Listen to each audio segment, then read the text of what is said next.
प्रिय भक्तगण, आज हम आपको एक कथा का श्रवण करा रही हूँ जो सुनने मात्र से आपके जीवन में सुख, संपत्ति और धन की वर्षा होगी। तो चलिए कथा को प्रारंभ करते हैं। भगवान शिव माता पार्वती से कहते, व्यक्ति को बुरे वक्त में काम देगी ये कहानी। फिर माता पार्वती पूछती है, हे देवों के देव महादेव, कौन सी कहानी है जो व्यक्ति को बुरे वक्त में काम देगी? फिर भगवान शिव कहते हैं, हे देवी, आज मैं आप कहानी सुनाने जा रहा हूँ। कृपया आप इस कहानी को सुने और अंत तक देखें। अगर आप यह कहानी सुन रहे हैं तो पूरा सुनिए। इस कथा को आधा अधूरा छोड़कर जाने की गलती मत करिएगा, क्योंकि इस पवित्र कथा को पूरा सुनने से मनचाहा फल की प्राप्ति होगी। इसलिए इस कथा को पूरा सुने। आप शिव भक्त हैं तो भोलेनाथ का अनादर ना करें। तो चलिए कहानी प्रारंभ करते हैं। मिर्जापुर गांव में शिव जी का एक प्राचीन मंदिर था। इस मंदिर की देखभाल और सारा कार्यभार गांव के ठाकुर राणा प्रताप सिंह किया करते थे। माला राणा प्रताप सिंह की इकलौती बेटी थी। माला पढ़ी लिखी और सुंदर थी, परंतु कुछ साल पहले माला को बिजली का जबरदस्त करंट लग गया था, जिसके कारण माला दिमागी रूप से विकलांग हो गई थी और अच्छे से अच्छा इलाज कराने पर भी ठीक नहीं हो पाई थी। माला अब एक अर्ध पागल लड़की बनकर रह गई थी। आदित्य राणा प्रताप सिंह की बहन का बेटा था, जिसे राणा प्रताप सिंह ने गोद लिया था। लेकिन आदित्य बड़ा ही दुष्ट और लफंगा था। गांव के लोगों को परेशान करता रहता था और महिलाओं को छेड़ता था। पूरा गांव आदित्य से परेशान था, लेकिन ठाकुर राणा प्रताप सिंह से आदित्य की शिकायत करने की हिम्मत किसी को नहीं होती थी। उसी गांव में नीरज मंदिर के पास वाले घर में रहता था। बचपन से ही नीरज के मन में भोले बाबा के प्रति बड़ी गहरी आस्था थी। उम्र बढ़ने के साथ साथ नीरज की आस्था भी बढ़ती गई और अब नीरज भगवान शिव का परम भक्त बन चुका था। नीरज हर रोज सुबह उठकर सबसे पहले शिव मंदिर जाता और मंदिर की साफ सफाई करने के बाद भगवान शिव की सच्चे मन से पूजा अर्चना करता था। फिर उसके बाद जाकर अपनी परचून की दुकान खोलता था। मंदिर के पुजारी जी नीरज से बहुत खुश रहते थे। वो हमेशा ही नीरज की मंदिर सेवा देखकर कहते थे, बेटा नीरज, तुम भोलेनाथ की बड़ी सेवा करते हो। देखना, तुम्हारी भक्ति से एक दिन शिव भगवान अवश्य प्रसन्न होंगे और उनकी कृपा तुम पर अवश्य बरसेगी। नीरज कहता, पुजारी जी, मैं तो बस एक बार अपने आराध्य भोले बाबा के दर्शन करना चाहता हूँ। इससे ज्यादा मेरी कोई और इच्छा नहीं है। नीरज के पिता का 2 साल पहले बीमारी के कारण निधन हो गया था। अब नीरज की बूढ़ी माँ ही उसका परिवार थी। नीरज अपनी माँ की बहुत सेवा करता था, तो उसकी माँ कहती थी, बेटा, मैं चाहती हूँ कि मरने से पहले तेरी शादी कर दूँ। घर में बहू आ जाएगी तो हम दोनों को ही थोड़ा सुख मिल जाएगा। इस सूने घर में नन्हे मुन्ने बच्चों की किलकारियों से चहल पहल हो जाएगी। नीरज कहता, माँ, मेरी शादी की चिंता तू क्यों करती है? भोलेनाथ जब चाहेंगे तो मेरी शादी भी हो जाएगी। संसार को चलाने का काम भोले बाबा ही तो करते हैं। नीरज का शिवजी में विश्वास देखकर माँ खुश हो जाती थी। इसी तरह दिन गुजरते गए। एक दिन ठाकुर शिव मंदिर में गांव के लोगों को जमा करता है। पूरे हर्षोल्लास के साथ भोले बाबा को सोने का त्रिशूल और डमरू चढ़ाता है और शिवलिंग को दूध से स्नान कराकर भगवान शिव से प्रार्थना करता है, हे बाबा भोलेनाथ, मेरी बच्ची पर कृपा कर दो। मेरी बच्ची बावली हो गई है, आप उसे ठीक कर दो। मैं 3 दिनों तक आपके नाम का भंडारा करवाऊंगा, और वो भी प्योर देसी घी में बनवाकर। ठाकुर राणा प्रताप सिंह ने सोने का त्रिशूल और डमरू भगवान को अर्पित किया। इस भक्ति कार्य की खबर आसपास के गांवों में फैल गई और लोग ठाकुर की सराहना करने लगे। एक दिन नीरज अपनी परचून की दुकान पर बैठा था। तभी गांव की एक लड़की पूर्णिमा सामान लेने आई। नीरज भैया, कपड़े धोने वाला एक साबुन दे दो और पैसे खाते में लिख लेना। नीरज पूर्णिमा को साबुन देने लगा। तभी वहां आदित्य आ गया और पूर्णिमा को छेड़ने लगा। ए छोरी, मैं तुझसे प्यार करता हूँ और तू मुझे खास भी नहीं देती है। कितना नखरा है तेरे भीतर। या तो मेरा प्यार स्वीकार कर ले, नहीं तो तुझे उठा के ले जाऊंगा। अरे लफंगे, गांव की बहू बेटियों को तंग करते हुए तुझे शर्म नहीं आती? ये छोरी ठाकुर की भांजा हूँ, फिर तुम मेरे सामने क्यों आएगी? अरे, मेरा सामना करने की इस गांव में किसी की हिम्मत नहीं है। नीरज चुपचाप बैठा सारा नजारा देख रहा था। वह उठकर आदित्य के पास आता है और कहता है, आदित्य, तेरी बदतमीजी अब हद से बाहर हो गई है। ताकत और रुतबे का इतना घमंड ठीक नहीं होता। तू अपनी हरकतों से बाज आ जा, नहीं तो अच्छा नहीं होगा। रे गरीब परचून दुकान वाले, ये मेरे सामने बकवास करने की तेरी हिम्मत कैसे हो गई? तू मुझे जानता नहीं है, 1 मिनट में तुझे सबक सिखा दूंगा। नीरज आदित्य को एक मुक्का मारता है और आदित्य जमीन पर गिर पड़ता है। इतने में कुछ और लोग भी वहां इकट्ठा हो जाते हैं। लोग जब पूछने लगते हैं तो नीरज जवाब देता है, ये लफंगा पूर्णिमा को चिढ़ा रहा था, मैंने इसे थोड़ा सा सबक सिखा दिया है। रे तू मुझे मारा है, मैं तुझे देख लूंगा। फिर आदित्य वहां से खिसियाकर चला जाता है। जब इस झगड़े का पता नीरज की माँ को लगता है तो माँ ठाकुर के पास आदित्य की शिकायत करने जाती है। ठाकुर साहब, आपका भांजा आदित्य बहुत ही लफंगा हो गया है। आज उसने गांव की एक लड़की को छेड़ा और मेरे बेटे नीरज से लड़ाई झगड़ा किया। आप उसे समझाते क्यों नहीं हैं? रे बुढ़ी, तुझे पता नहीं है कि ठाकुर का भांजा उनका सान हुआ करता है। आदित्य जो कुछ कर रहा है उसे कोई नहीं रोक सकता। तू जा और अपने बेटे को समझा दे कि आदित्य से उलझे नहीं तो पछताएगा। बेचारी बूढ़ी गरीब माँ ठाकुर की बात का कुछ जवाब नहीं दे पाती और चुपचाप वहां से चली जाती है। इसी तरह कुछ दिन गुजर जाते हैं और फिर एक दिन की बात है। सुबह होते ही नीरज अपने नियमानुसार मंदिर आकर मंदिर की सफाई करता है और भगवान शिव की पूजा अर्चना करता है। तभी वहां पर पुजारी जी भी आ जाते हैं और नीरज को पूजा करते देख बड़े प्रसन्न होते हैं। शिव शिव शिव, ये लड़का कितनी अंतरात्मा से भगवान की पूजा करता है। एक दिन इसकी भक्ति में शक्ति अवश्य उत्पन्न होगी। ये कहकर पुजारी जी वहां से चले जाते हैं और थोड़ी देर बाद पूजा संपन्न करके नीरज मंदिर से चला जाता है और अपनी दुकान खोलकर बैठ जाता है। फिर जब पुजारी जी मंदिर में वापस आते हैं तो क्या देखते हैं कि शिव जी की त्रिशूल पर लटका हुआ सोने का वो डमरू गायब था जो ठाकुर ने मंदिर में चढ़ाया था। पुजारी जी डमरू को गायब पाकर हड़बड़ा जाते हैं। अरे भगवान जी का डमरू कहाँ गायब हो गया? लगता है डमरू चोरी हो गया है। मुझे तुरंत ये बात ठाकुर साहब को बता देनी चाहिए, नहीं तो गजब हो जाएगा। ठाकुर साहब, आपके द्वारा भगवान को चढ़ाया हुआ सोने का डमरू चोरी हो गया। गजब हो गया। किसकी हिम्मत हो गई हमारे मंदिर में चोरी करने की? आदित्य, जल्दी से गाड़ी निकाल, हमें मंदिर चलना है। तभी ठाकुर की अर्ध पागल बेटी माला भी वहां आ जाती है और कहती है, पिताजी, मैं भी आपके साथ मंदिर चलूंगी। ठीक है बेटी, तू भी चल, आजा, गाड़ी में बैठ ले। ठाकुर सब लोगों के साथ गाड़ी में बैठकर मंदिर पहुंच जाता है। वहां नीरज और उसकी माँ के अलावा कुछ गांव वाले पहले से ही इकट्ठा थे। ठाकुर सबसे पूछता है, चोरी तो किसी गांव के आदमी ने ही की है, पर किसने की है ये मैं पता लगा ही लूंगा और फिर चोर को गोली से उड़ा दूंगा।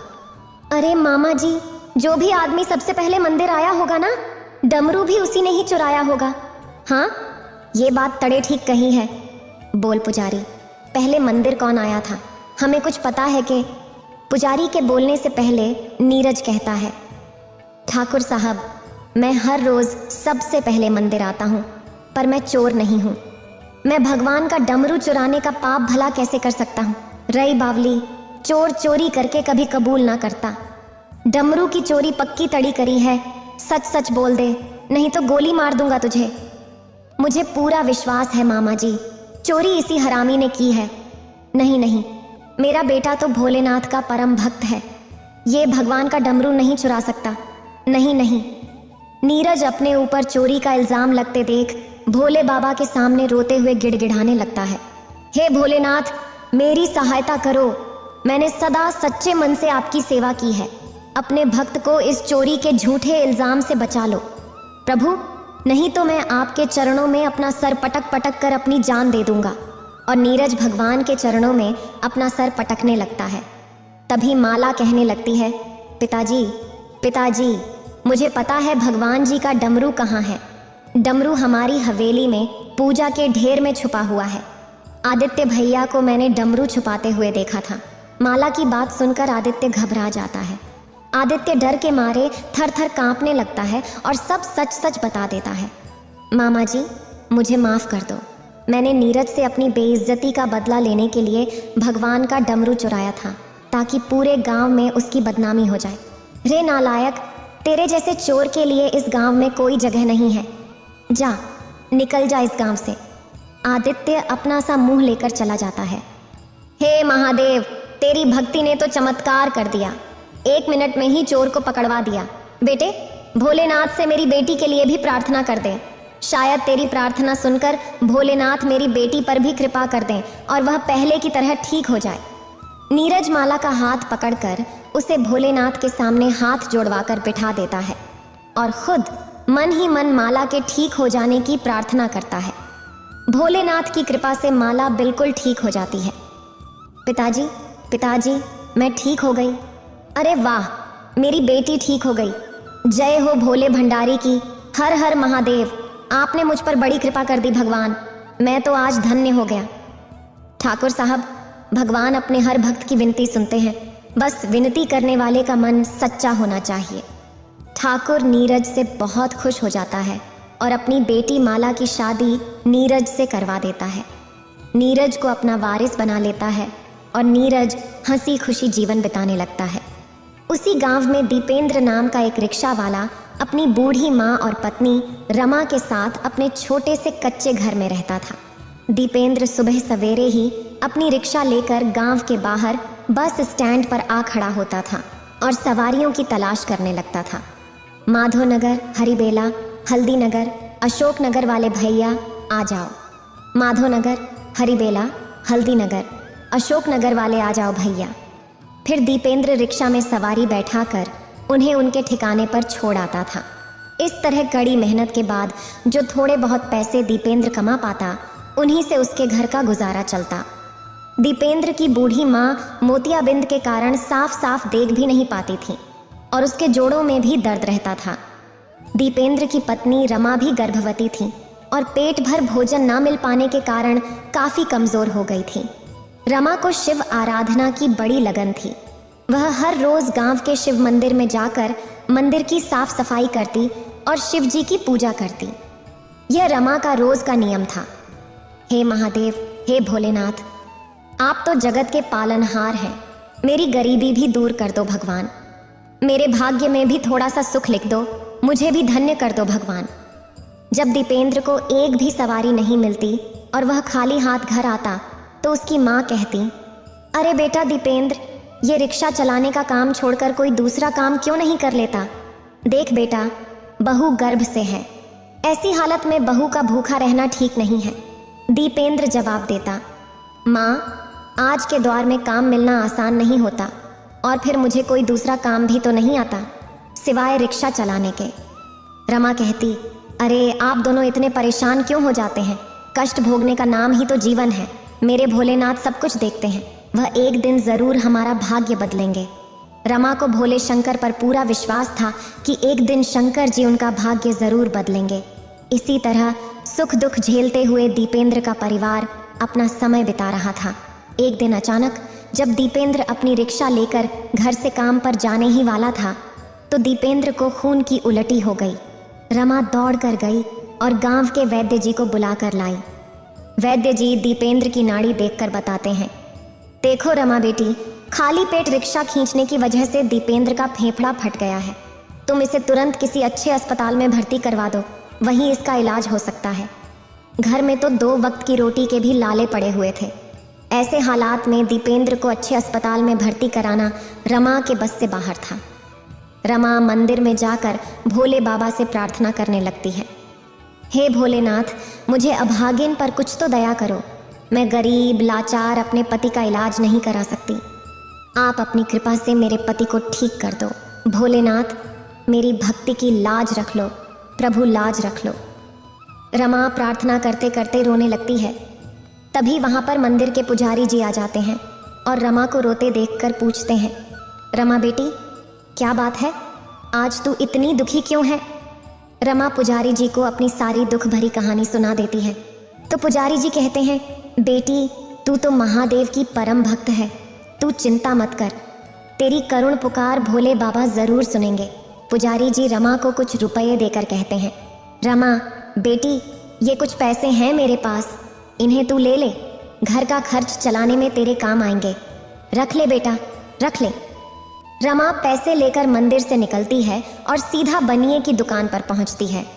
लाला जी 2 किलो आटा, 1 किलो चावल, आधा किलो दाल और आधा किलो चीनी दे दो। लाला जी उसे राशन का सामान दे देते हैं, जिसे लेकर वह अपने घर लौटती है। फिर खाना बनाती है और तीनों लोग खाना खाते हैं। पुजारी के दिए हुए पैसों से 2-4 दिनों का खर्चा चल जाता है, लेकिन जब राशन खत्म हो जाता है तो फिर से भूखे मरने की नौबत आ जाती है। रमा की सास कहती है, बहू मुझे बहुत भूख लगी है बेटा, कुछ खाने को हो तो ला दे। माँ जी, घर में राशन का एक दाना भी नहीं है, मैं आपको खाने के लिए कहाँ से दूँ? दीपेंद्र, जो खाट पर लेटा हुआ सास बहू की बातें सुन रहा था, उठकर खड़ा हो गया और कहने लगा, रमा, इस तरह काम नहीं चलेगा, मुझे रिक्शा चलाना पड़ेगा, नहीं तो हम तीनों भूखे मर जाएंगे। नहीं नहीं, आप रिक्शा नहीं चला सकते, आपकी तबीयत बहुत खराब है, आप लेट जाइए। नहीं नहीं, मुझे रिक्शा लेकर जाना ही होगा। हाँ। दीपेंद्र जाने लगा, लेकिन चकरा कर गिर पड़ा। रमा उसे सहारा देकर खाट पर लिटा देती है। देखा, मैं कह रही थी ना कि आपकी तबीयत बहुत खराब है, आप रिक्शा नहीं चला पाएंगे। अरे तुम दोनों चिंता मत करो, मैं जाकर किसी के घर में झाड़ू पोछे का काम ढूंढती हूँ, ज्यादा नहीं तो गुजारे लायक पैसे तो मैं कमा ही लाऊंगी। हाँ जी। माँ जी, एक तो आप बूढ़ी हो चुकी हैं, ऊपर से मोतियाबिंद के कारण आपको ठीक से दिखता भी नहीं है, आप कैसे कोई काम कर पाएंगी? तो फिर तू ही बता बहू, हम लोग कैसे जिएंगे? भगवान भोले शंकर जैसा चाहेंगे हम वैसे ही जिएंगे। फिलहाल खाने का इंतजाम करने के लिए मैं कुछ करती हूँ। रमा घर से बाहर चली जाती है और दीपेंद्र की खड़ी हुई रिक्शा के पास आकर कुछ सोचने लगती है। क्यों ना इस रिक्शा को मैं चलाऊं? 2-4 सवारियां ढोकर कुछ रुपए तो मैं कमा ही लूंगी। रमा रिक्शा लेकर बस स्टैंड पर आ जाती है और सवारियों के आने की प्रतीक्षा करने लगती है। तभी स्टैंड पर एक बस आकर रुकती है और रमा सवारियों को पुकारने लगती है, आ जाओ आ जाओ, माधोनगर, हल्दीनगर, अशोकनगर वाले आ जाओ। सवारियां आती हैं, लेकिन रमा को गर्भवती देखकर उसके रिक्शा में कोई नहीं बैठता। अरे बहन, तुम तो गर्भवती हो, तुम्हें इस हालत में घर पर आराम करना चाहिए, माफ करना, हम तुम्हारे रिक्शे में नहीं जा पाएंगे। रमा बड़ी लाचारी से मन ही मन भगवान से कहती है, हे भोलेनाथ, ये कैसी विपदा पड़ी मुझ पर, मुझे पैसों की बहुत ज़रूरत है और मैं रिक्शा चलाकर पैसे कमाना चाहती हूँ, फिर भी कोई सवारी मेरी रिक्शा में बैठने को तैयार नहीं है, मैं क्या करूँ भगवान? रमा खड़ी हुई अपने दुर्भाग्य का रोना रो रही थी कि तभी वहाँ पर शंकर भगवान के जैसा दिखने वाला एक आदमी आता है और रिक्शा में बैठ जाता है। रमा उससे कहती है, भाई जी, लगता है आप किसी नाटक कंपनी के कलाकार हैं, तभी तो शंकर जी का रूप बनाकर घूम रहे हैं, वैसे आपको जाना कहाँ है? हाँ बहन, मुझे तुम कलाकार ही समझो, मुझे शिव मंदिर ले चलो। रमा रिक्शा लेकर चल पड़ती है। एक तो भूखी, ऊपर से गर्भवती होने के कारण वो ज़्यादा दूर तक रिक्शा नहीं चला पाती और बेहोश हो जाती है। रिक्शे में बैठे शंकर जी रमा को सहारा देकर रिक्शा में बैठाते हैं और खुद रिक्शा चलाकर रमा को उसके घर ले आते हैं। भगवान शंकर की कृपा से दीपेंद्र भी बिल्कुल ठीक हो जाता है। दीपेंद्र की माँ की आंखों की रोशनी वापस आ जाती है और रमा भी होश में आ जाती है। रमा भगवान जी से कहती है, हाँ, आपके आने से मेरे घर में चमत्कार हो गया, मेरे पति ठीक हो गए और मेरी सासू माँ की आंखें भी ठीक हो गईं। आप कोई साधारण कलाकार नहीं हैं, मैं आपको पहचान गई हूँ, प्रभु आप स्वयं भोलेनाथ हैं। भोलेनाथ कहते हैं, हाँ पुत्री, तुमने मुझे सही पहचाना, मैं काशी पर्वत से आया हूँ और तुम्हारी भक्ति से प्रसन्न हूँ, तुम्हारे अटूट विश्वास के कारण ही मैंने तुम्हें दर्शन दिए हैं, तुम परोपकारी और धार्मिक हो, बोलो तुम्हें मुझसे क्या वरदान चाहिए? रमा कहती है, प्रभु आप स्वयं मेरी झोपड़ी में पधारे, मुझे आपके दिव्य दर्शन हो गए, मैं तो सौभाग्यशाली हो गई, प्रभु मुझे और किसी चीज़ की इच्छा नहीं है। भोलेनाथ कहते हैं, हे पुत्री, तुम्हारे मन में कोई लालसा नहीं है, यह जानकर मुझे अति प्रसन्नता हुई, मेरी कृपा सदैव तुम पर और तुम्हारे परिवार पर बनी रहेगी, तुम्हारा घर सदा धन धान्य से भरा रहेगा और मृत्यु के पश्चात तुम्हारी आत्मा को मोक्ष भी प्राप्त होगा। आशीर्वाद देकर शंकर भगवान अंतर्ध्यान हो जाते हैं। उसके बाद दीपेंद्र आश्चर्यजनक तरीके से रातों रात अमीर हो जाता है और अपने परिवार के संग सुखी जीवन बिताने लगता है। यह कहानी है उसी गांव में रहने वाले महेश और उसके परिवार की। महेश ने एक छोटा सा मुर्गी फार्म खोला हुआ था। अंडे और मुर्गियों के व्यापार से महेश का गुजारा बड़े अच्छे से हो जाता था।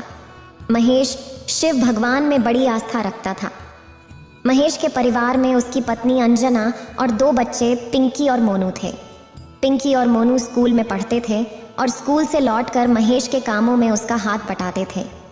मोनू, तुम मुर्गियों के लिए बर्तनों में पानी रख दो, मैं मुर्गियों को दाना डाल देती हूँ, पिंकी ने कहा। दोनों बच्चे मुर्गियों के लिए दाना पानी की व्यवस्था करने लगते हैं।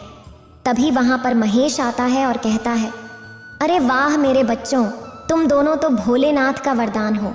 मेरा आधा काम तो तुम दोनों ही निपटा देते हो, शाबाश। और महेश दोनों बच्चों को प्यार से गले लगा लेता है। उसने अपने घर में ही भोलेनाथ की प्रतिमा स्थापित कर रखी थी और वह हर रोज भोलेनाथ की पूजा करता था। महेश का एक नियम और भी था कि जब भी मुर्गी और अंडे बेचने पर कमाई होती तो अपनी कमाई का एक हिस्सा भोलेनाथ के नाम पर किसी भिखारी को दान कर देता था। ऐसे ही एक दिन महेश जब एक भिखारी को दान के पैसे दे रहा था तो भिखारी ने कहा, तुम बड़े भले इंसान हो, दान पुण्य करते रहते हो, भगवान तुम्हारा भला करे। महेश ने उत्तर दिया, अरे भैया, मैं किसी को कुछ देने का सामर्थ्य नहीं रखता। ये तो उस भोलेनाथ की मुझ पर कृपा है, वो मेरे हाथों से दान पुण्य करवाते हैं, और क्या। इसी प्रकार महेश का जीवन गुजर रहा था। एक दिन बहुत तेज बारिश होती है। मूसलाधार बारिश का वेग बढ़ता ही जाता है। सारे गांव में पानी ही पानी भर जाता है। तो महेश अंजना से कहता है, अंजना, ये बारिश तो रुकने का नाम ही नहीं ले रही है। पूरे गांव में पानी भर गया है। अगर नदी का बांध टूट गया तो गांव में बाढ़ आ जाएगी और पूरा गांव बह जाएगा। हाँ, तो फिर ऐसे संकट में हमें क्या करना चाहिए? अंजना, गांव के लोग सुरक्षित जगहों पर जा रहे हैं। हमें भी बच्चों को लेकर किसी सुरक्षित जगह पर जाना चाहिए। दोनों पति पत्नी कुछ ज़रूरी चीज़ें और खाने का सामान एक पोटली में बांधते हैं और बच्चों को लेकर घर से निकल पड़ते हैं। पूरे गांव में घुटनों तक पानी भरा हुआ था। गांव के अन्य लोगों की तरह महेश और अंजना भी पानी में चलते हुए सुरक्षित स्थान पर जाने लगते हैं। तभी अचानक पानी का स्तर ऊंचा होने लगता है और पानी का बहाव तेज हो जाता है। अंजना कहती है, सुनो जी, अब पानी का स्तर और ऊंचा हो रहा है। हाँ अंजना, लगता है नदी का बांध टूट गया है। जिसका डर था वही हुआ, बाढ़ आ गई है। भोलेनाथ, हमारी और सभी गांव वालों की रक्षा करना। महेश और अंजना अपने अपने बच्चों को कंधों पर बैठाकर पानी में चलने लगते हैं। नीचे बाढ़ का तीव्र बहाव और ऊपर से मूसलाधार बारिश के कारण दोनों को संभल कर चलना मुश्किल हो रहा था। महेश लगातार भोले बाबा से प्रार्थना कर रहा था, हे भोले शंकर, हम सबकी रक्षा करो और हमें अपनी कृपा से किसी सुरक्षित स्थान पर पहुंचा दो प्रभु, किसी सुरक्षित स्थान पर पहुंचा दो।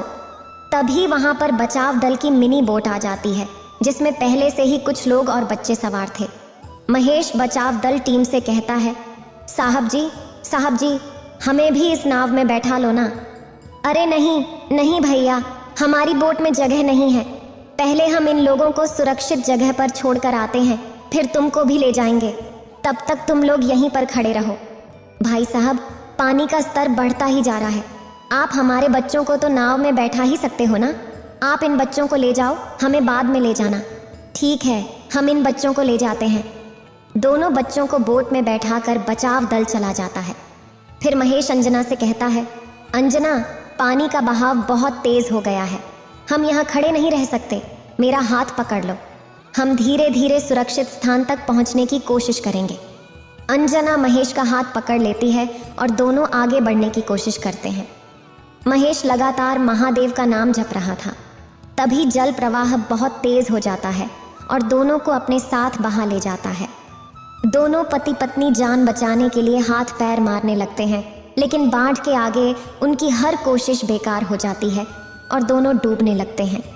तभी एक चमत्कार होता है। वहाँ एक नाव आ जाती है जिसमें स्वयं शंकर जी सवार होते हैं।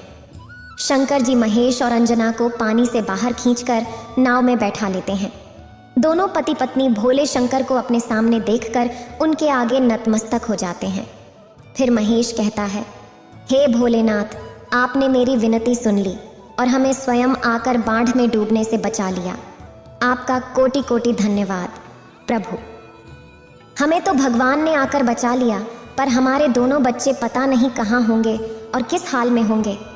तुम्हारे बच्चे बिल्कुल सुरक्षित हैं और ठीक हैं।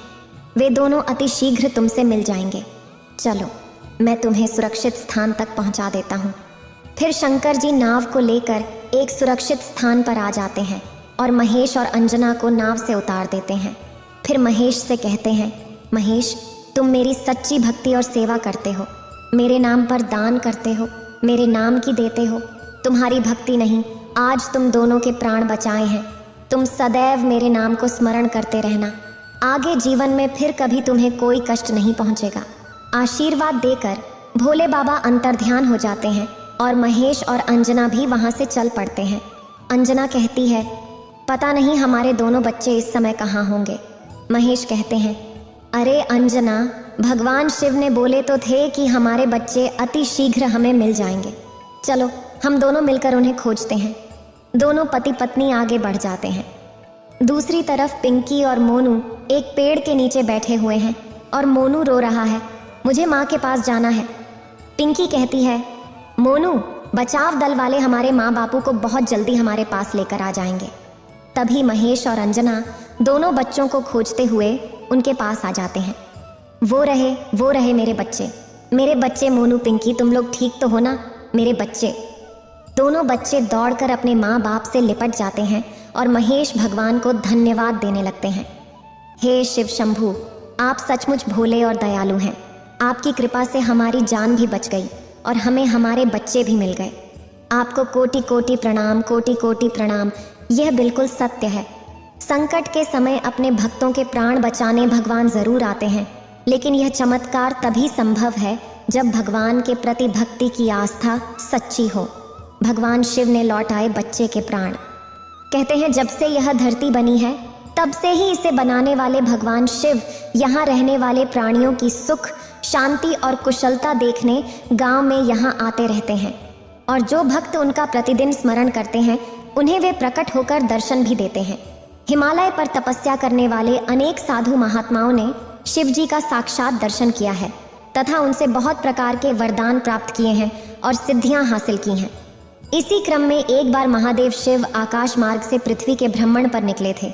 वे वायु के वेग से बादलों को चीरते हुए आगे बढ़ रहे थे कि अचानक उनकी दृष्टि एक मृत बालक और उसकी विलाप करती हुई माँ पर पड़ी। यह दुखी माँ बहुत विलाप कर रही थी। ऐसा लगता था जैसे उसकी आंखों के सारे आंसू सूख गए हों। पुत्र के वियोग में उसका चेहरा पत्थर का हो चुका था, जिस पर कोई भावना दृष्टिगोचर नहीं हो रही थी। उस अबला नारी की विकट स्थिति देखकर भगवान शंकर का हृदय करुणा से भर गया। वैसे भी भोलेनाथ किसी का कष्ट नहीं देख सकते। शीघ्र ही वे माँ बेटे के पास प्रकट हुए और बोले, देवी, तुम्हारे पुत्र की देह निष्प्राण लगती है। यह क्या स्थिति है? वह नारी बोली, हे देवों के देव महादेव, जलाधारी काशीपति शिव, मुझे अपनी आंखों पर विश्वास नहीं हो रहा। मैं अपने इकलौते लड़के के प्राणहीन शरीर के पास बैठी आपका नाम जप रही थी और आप प्रकट हो गए। जय हो आपकी। शिव बोले, शांत हो जाओ देवी, हमें बताओ तुम्हारा नाम क्या है और इस बच्चे को क्या हुआ है? वह नारी बोली, मेरा नाम वंदना है। मैं एक गरीब ब्राह्मणी हूँ। मेरे माता पिता आपकी त्रिकाल संध्या करते थे। हमारे परिवार में प्रारंभ से ही शिव भक्ति के संस्कार हैं। आप तो सब जानते हैं प्रभु। आज जब मैं अपने पुत्र को लेकर काशी यात्रा पर जा रही थी तो रास्ते में इस घनघोर जंगल में इसे एक सांप ने काट लिया। वह सांप इतना जहरीला था कि उसके काटने के कुछ समय बाद ही इसकी असमय मृत्यु हो गई। प्रभु, अब आप ही इसे बचा सकते हैं। आप तो सर्वशक्तिशाली हैं। संसार में सबकी मृत्यु आपके ही हाथ में है। कृपा कर मेरे बच्चे को फिर से जीवित कर दीजिए। मैंने आपकी बहुत भक्ति की है प्रभु। शिव बोले, देवी, दुनिया में जो भी आया है उसे एक दिन जाना ही पड़ता है। यही संसार का नियम है। सभी की देह नश्वर है और इस परिवर्तनशील संसार में रहने का सबके लिए समय निर्धारित है। वह समय भी एक विराट नियम का हिस्सा है। प्रभु, संसार के सारे नियम आपने ही तो बनाए हैं। केवल आप ही नियम बदल सकते हैं। प्रभु, मैंने संतों के सत्संग में सुना है कि प्रबल प्रेम के प्रभाव से प्रभु को नियम बदलते देखा है। अपने भक्तों की भक्ति के कारण आप नियमों को बदल देते हैं, परंतु इस प्रकार से अगर हम हर मृत शरीर को पुनः प्राण देंगे तो संसार कैसे चलेगा। जन्म और मरण के चक्र को सुचारू रूप से चलाने के लिए हर पैदा हुई आत्मा को पुराना शरीर छोड़ना होता है ताकि वह फिर से नया शरीर धारण कर सके। परंतु प्रभु, यह बालक बहुत छोटा है, इसने अभी संसार का कोई सुख नहीं देखा, इसकी विद्यालय की शिक्षा तक पूर्ण नहीं हुई है, और सबसे मुख्य बात यह है कि यह काशी यात्रा पूर्ण करके आपके 12 ज्योतिर्लिंग दर्शन को भी जाना चाहता था। इसकी भक्ति भी पूरी नहीं हुई और संसार में भी इसने कोई सुख नहीं पाया। क्या मैं इतनी अभागी माँ हूँ? अगर ऐसा है तो मेरी आपसे विनती है कि इसी समय आप अपने त्रिशूल से मेरा सर काट दीजिए। इसके बिना मेरे जीने का कोई अर्थ नहीं है। शांत हो जाओ देवी, शांत हो जाओ। मैं दिव्य दृष्टि से देख सकता हूँ कि तुम्हारे बेटे की आयु समाप्त हो गई है, तभी यमराज उसके प्राण ले गया है। परंतु भोलेनाथ, यमराज और अन्य देवता तो आपके सेवक हैं, आपकी आज्ञा को वे नहीं टाल सकते। आपके एक इशारे की देर है, वे मेरे बच्चे के प्राण लौटा देंगे। हे प्रभु, मरने से पहले मेरे बेटे की जुबान पर आपका नाम था। उसे उस मृत्यु की विकट घड़ी में और किसी की नहीं, बस आपकी ही याद आई। इधर उसका शरीर छूट रहा था और वह लगातार ओम नमः शिवाय जपता जा रहा था। अपने नाम की लाज रख लो प्रभु, आपके नाम की लाज रख लो। मेरे बेटे ने मरने से पहले मुझे आखिरी बात कही थी, वह यही थी कि हे माँ, तुम चिंता मत करना, भगवान शंकर मुझे कुछ नहीं होने देंगे, वे मेरी रक्षा करेंगे। ठीक है देवी, हम तुम्हारे पुत्र के प्रति तुम्हारे इस असीम प्रेम के आगे स्वयं को असहाय पाते हैं। हमें बहुत खुशी है कि तुम्हारे पूरे परिवार में भक्ति के संस्कार हैं। तुम्हारा पुत्र भी तीर्थ यात्रा करना चाहता था और उसके मन में भी भक्ति थी। अंतिम समय में उसने हमारा स्मरण भी किया। हम यमराज का आह्वान करते हैं। हे यमराज, यहाँ प्रकट हो जाओ। क्या हुआ प्रभु? मुझसे क्या गलती हुई है जो आपने आज मुझे बुलाया है? अगर मेरे कार्य में कोई गलती हुई हो तो मुझे क्षमा कर दें भोलेनाथ। आपने इस बच्चे के प्राण क्यों लिए? क्या आप नहीं जानते कि यह बहुत छोटा है और अपनी माँ का बहुत ही प्यारा बालक है? आपने ऐसा क्यों किया? हमारा नाम जब लिया जा रहा था फिर भी आपने इसके प्राण खींच लिए। ऐसा करते हुए क्या आपके हाथ नहीं कांपे? यमराज, आप कुछ बोलते क्यों नहीं? क्या आपके मुख में जीभ नहीं है या अपनी बात रखने के लिए कोई शब्द नहीं है आपके पास? शीघ्र बताइए, आपने इस मासूम बच्चे के साथ ऐसा क्यों किया? वरना हम अपनी तीसरी दृष्टि से आपको कामदेव की तरह भस्म कर देंगे। हे महाकाल, हे त्रिकाल, आपने ही यह नियम बनाया है कि जिस व्यक्ति की सांसों की गिनती समाप्त हो जाए हम उसे यमलोक ले जाएं। इस बच्चे की सांसों की गिनती भी समाप्त हो गई थी, इसलिए हमने इसके प्राण हर लिए और यह मृत्यु को प्राप्त हो गया। अब आप चाहें तो इसे सांसें देकर फिर से आयु प्रदान कर सकते हैं। आप ही महामृत्युंजय हैं, आप ही शिव शंकर हैं। मेरी भूलों को क्षमा करें। महाराज, मैं इस बात पर ध्यान नहीं दे पाया कि यह ओम नमः शिवाय का जाप कर रहा था। मुझे क्षमा करें प्रभु, मुझे क्षमा करें। हे प्रभु, अपने भक्तों की लाज रख लीजिए। मेरे बच्चे के प्राण लौटा दीजिए प्रभु, उसे लौटा दीजिए। शांत हो जाओ देवी, इसी तक्षक नाग ने इसे काटा है, उसके विष से कोई नहीं बच पाता। हम अभी उसे यहाँ बुलाते हैं। शिव जी ने तुरंत आह्वान किया और तक्षक नाग वहाँ प्रकट हो गया। क्या आदेश है प्रभु? क्या करना है? किसको डंक मारना है? किसको यमलोक पहुँचाना है? आज कोई प्राण नहीं हरने हैं तक्षक, अपितु हमें इस बच्चे के प्राण लौटाने हैं। यह बालक और इसकी माँ हमारे परम भक्त हैं। ये बहुत आस्तिक और भक्ति भाव वाले हैं। ये ओम नमः शिवाय और महामृत्युंजय मंत्र का प्रतिदिन जाप करते हैं। इनके परिवार में किसी की भी अकाल मृत्यु नहीं हो सकती। इसीलिए तुम बच्चे का सारा विष खींच कर इसे जीवित कर दो। जी भोलेनाथ। इस प्रकार तक्षक नाग ने विष खींच लिया। बच्चा जीवित हो गया और मुस्कुराने लगा। देखो माँ, भोले भंडारी ने मुझे कुछ नहीं होने दिया। माँ ने उसे गले से लगाया और बोली, मेरे बेटे, मेरी बेटे, तुम कहाँ चले गए थे मेरे बेटे? जय भोलेनाथ, जय शिव शंभू, जय भोलेनाथ। इतना कहकर भगवान शिव इस कहानी को समाप्त करते हैं। इस वीडियो को बोलते समय कोई त्रुटि हो तो मैं क्षमा चाहती हूँ। उम्मीद है आप सभी को ये वीडियो अच्छी लगी होगी। अगर आप शिव के सच्चे भक्त हैं तो चैनल को सब्सक्राइब और वीडियो को लाइक करके कमेंट में हर हर महादेव लिख दीजिए।